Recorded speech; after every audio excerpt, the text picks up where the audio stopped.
Modern bayanihan naman ang ginagawa ngayon ng mga taga-Kawayan City sa Isabela para sa mga kababayan nila na nasalanta ng bagyo. Magbabalita si Romel Lopez. Nagtutulungan na ang mga negosyante at residente para mabigyan ng ayudang pagkain ng mga kababayan nilang hirap na nga sa pandemya na salanta pa ng bagyong Kiko. 2016 na mag-umpisa ang food bank ng mga taga rito na halos katulad din ng nauusong community pantry sa Maynila. Ang kakaiba lang, mas hinihikayat ng LGU ang mga malalaking grocery store o supermarket na mag-donate din at hindi lang ang mga residente. Kapartner po natin dito yung mga different groceries at mga ibang establishments po na ang ordinansa namin na within kunwari 1 week bago ma-expire ang mga in-can or noodles or anything like that na nasa tindahan nila kasi yung iba po dyan tinatapon lang.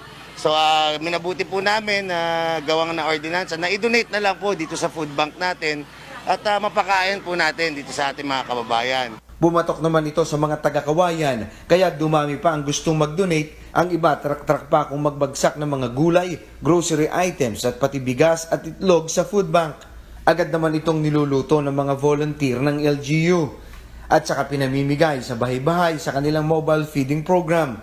Ito na rin daw nagsilbing ayuda nila kapag may mga residenteng naka-lockdown dahil sa COVID-19. Pumupunta po tayo sa mga barangay community centers. Doon po tayo nagbibigay ng mga hot meals. So yung mga barangay officials, mga frontliners, sila po nagdadala sa mga bahay-bahay or sa mga areas po na may mga na-lockdown. Sabi ng LGU, malaking tulong ang food bank dahil nababawasan ang pagsasayang ng mga pagkain. Kaya maigi rin daw sana kung tutularan ang proyekto nila ng iba pang LGU at mga negosyante sa bansa. Para sa 1PH, Romel Lopez.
Well, youth development is a very important aspect in all local governments or in all societies.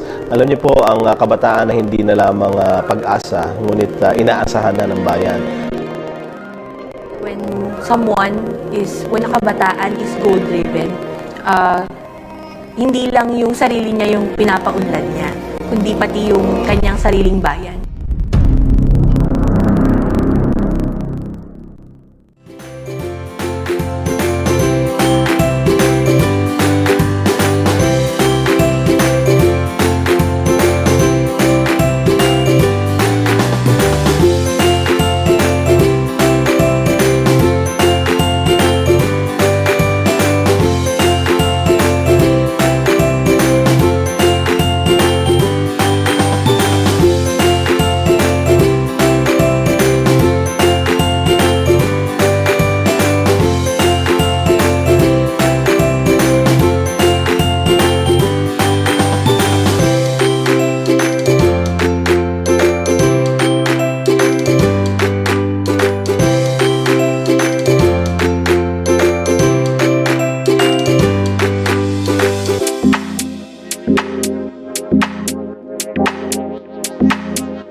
Mabuhay! My name is Bernard Faustino D, City Mayor, and welcome to the first smarter city of the Philippines, our humble home, Kawayan City. Kawayan City is one of the cities in the Philippines prone to typhoons, where we experience 7 to 10 typhoons in a year. Last November 2020, we were hit by Typhoon Ulysses, which caused severe floods. Half of our city was submerged in water, displacing 8,588 families, 34,053 individuals, and has left damage with a total worth of $530 million, or approximately $10 million in agriculture and infrastructure. With the outbreak of COVID-19, which makes the management of disaster risk more challenging, the city needs to adopt new strategies other than the mere pre-evacuation planning usually done through consultative meetings. To address these challenges, the Isabela State University, in partnership with the local government, Office of the Civil Defense, and the Department of Science and Technology developed Project Odyssey, which stands for Optimization of Decision Support System for Effective E-Governance, a project of the Business Intelligence Research and Development Center, or BIRDC, the community's data center. Project Odyssey is a web-based system which aims to develop automated preemptive evacuation plan for flood disaster using integrated data to manage disaster preparedness.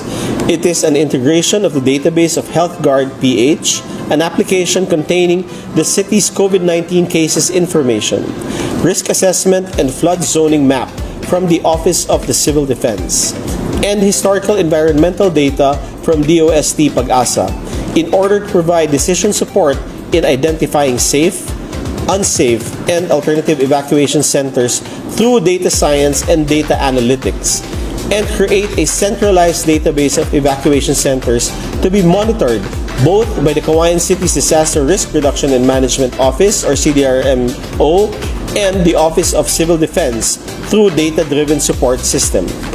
The data of Odyssey will serve as a foundation of the Digital Twin Project, which aims to develop the first ever 3D maps for a more realistic view of flood-susceptible locations towards a more effective, efficient, and prompt disaster response and decision-making by the local government through artificial intelligence. The project is in response and in compliance with the National Disaster Risk Reduction Management Memorandum Number 54 Series of 2020, which emphasized the use of scientific data to be risk-informed on the demographic profile from low to high-risk COVID-19 areas, which will serve as a reference of the DRRMC members, agencies, and other response clusters in their decision-making, as well as planning disaster preparedness during the coronavirus health crisis. It is with high hopes that through Project Odyssey, the city of Kawayan and the whole Cagayan Valley region will lead and serve as a model of the country in initiating innovative solutions applying data science and artificial intelligence, not only for a more effective local governance and disaster response, but will truly improve and save lives.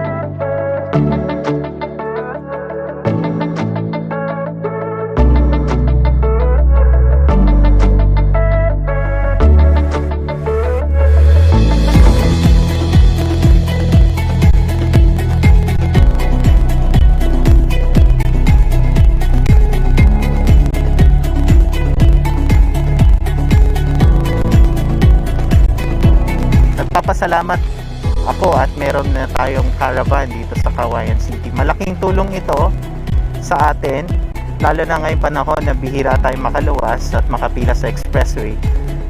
Papasalamat ako sa LGU and kay Mayor Bernard D sa kanyang proyekto at napauwi niya itong ganitong caravan dito sa Kawayan City.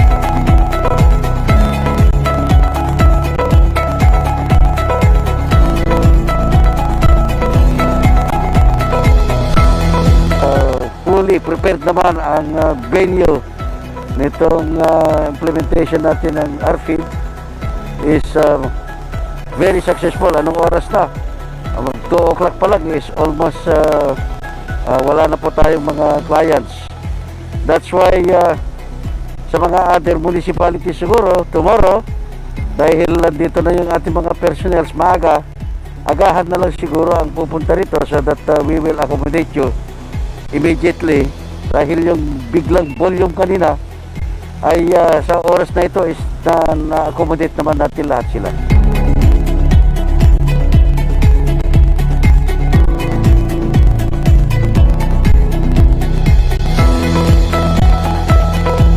Mas convenient ngayon. O tingnan nyo, hindi natapos na mas maaga, then wala pang pilang mahaba. So sana naisipan nila to dati pa. Instead nung nakapila dun sila sa mga toll gate na napakahaba, then nakasira ng oras. Mayor Bernard, maraming salamat.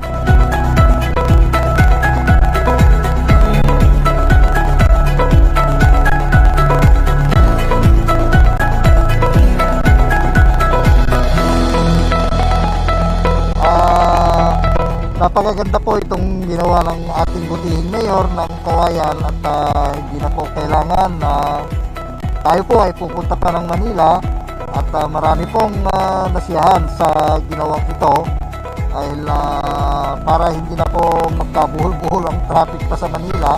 Kaya papasalamat kami sa buong ng City Hall ng Kawayan City sa lahat ng may isip na ginawa ito. Yun lang po. Salamat po.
Hello everyone. We met the team from Kawayan City early last year and we learned from them that Kawayan City is aiming to be the first local government unit in the Philippines to be certified against Smart City International standards. Indeed, we are truly honored to be invited to be a part of this endeavor. Our ISO journey with Kawayan City started with a gap assessment in June last year. Since then, we have been working closely with the team on their documentation and training to fulfill the requirements of the standard. We are indeed very fortunate to have a hard-working team from Kawayan City, all the members of which are committed to the goal of making Kawayan City the first certified smart city of the Philippines. Last week, we conducted a series of second-party audits. We are proud to say that Kawayan City, save for a few opportunities for improvement, has established, developed, implemented, and continuously improved a management system for sustainable community development. We recognize and congratulate everyone in the ISO team, and thank you to all the other local officials of Kawayan City who supported the team. And of course, congratulations to Mayor Bernard Faustino D. Your leadership and your vision of using technology to ensure that delivery of services is more efficient and sustainable is commendable and should be emulated by all leaders of local government units in the country. You have shown that the local government unit do not have to be in the metropolis or highly urbanized to be deemed a smart city. Congratulations on your successful Smart City second-party audits. This means that the city government of Kawayan has again established, developed, implemented, and continuously improved a management system for sustainable community development. And thank you for making AGF Consulting Group as your knowledge partner. On behalf of AGF Auditing Team, congratulations.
Buildings were given the chance to live and breathe?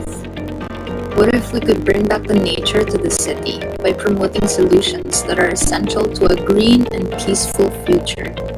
To have a second skin beyond those walls? To focus on spatial efficiency and functionality? What if we can reduce the dependency on active cooling and dwell more on passive cooling? Given that the building can breathe, so can the users. Just like the clothes we wear, they protect us. Second skins on our buildings have the potential to cut the heat that enters them. While aiming towards modernism, we still apply our cultural values together with it. Heritage and modernism towards a more functional and sustainable place for the betterment of the user's comfort and the environmental impact it brings. It's one way to give back to nature and also envision a brighter future together. We embrace the architectural styles of the modern day with traditional techniques that are best suited for the tropical climate. One design element to highlight would be these pillars standing in front of the City Hall. It is to honor the city of Kawayan to have an aesthetic look of a bamboo when cut in section. Now, the second and most special design element of all is this, the Terra Wall. I believe that while we are given the opportunity to make buildings live and breathe, we should showcase this way of creating spaces for the betterment of the world. On the hottest sides of the buildings where the sun rises and sets is where the skin will be. So what's it made of? Terracotta. If you had a chance to drink water from this jar called tapayan, Water is kept cold here even when exposed under the sun. This has been a practice of our ancestors and is still being used till this day. During the Egyptian times, they fanned their earthen pots of water to get cool air. Even the Romans did a similar concept by hanging thick and wet material to cool their homes. These ideas from the past were analyzed and now modified in a modern way to reduce heat inside the building. Ever since air conditioning was invented, the natural cooling method has been eliminated and forgotten. What an opportunity to revive this again in these buildings. Not only will the terracotta stand with reason, it will also age aesthetically and will be a timeless piece. So it's actually an old method used before, and it's now being revived this time to really reduce heat inside the building. Ever since aircons were invented, this method has been eliminated and forgotten. What an opportunity to revive this again in these buildings. So, to show you how it works, if the terracotta is designed to be placed here, this is considered to be the outer skin of the building, just like our human skin. And plants are allowed to grow in between the terracotta and the building to control heat and also provide fresh breeze in the office spaces. So we have a water source for the terracotta here, where water rises and circulates back down to keep the terracotta wet.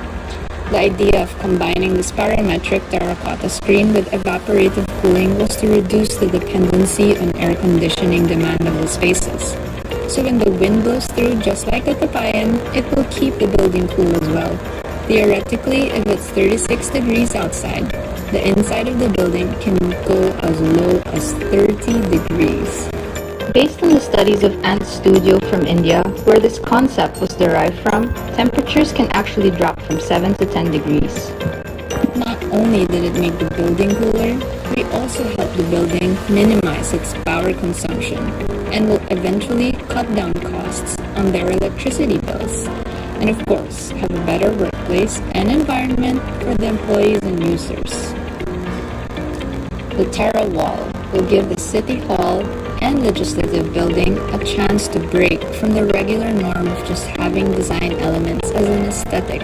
I thought of designing the buildings this way to really integrate what is modern and what is cultural, and together they can raise awareness to sustainability. If these buildings were to be built, it will be on the map to be marked as the first ones in the country to use the Terra Wall as a passive cooling system, and at the same time gives a heritage perspective and doesn't take away aesthetic and cultural value. I would also like to bring up how this pandemic has changed everyone's way of living. It's also given us a sign on how we depend on air conditioning too much in order to live comfortably. It will eventually have global warming lead to the Earth's demise. So, why don't we trace back to our roots to live with our Mother Earth instead of building against her? I believe that we should embrace this change and adapt from it instead of going back to what used to be normal.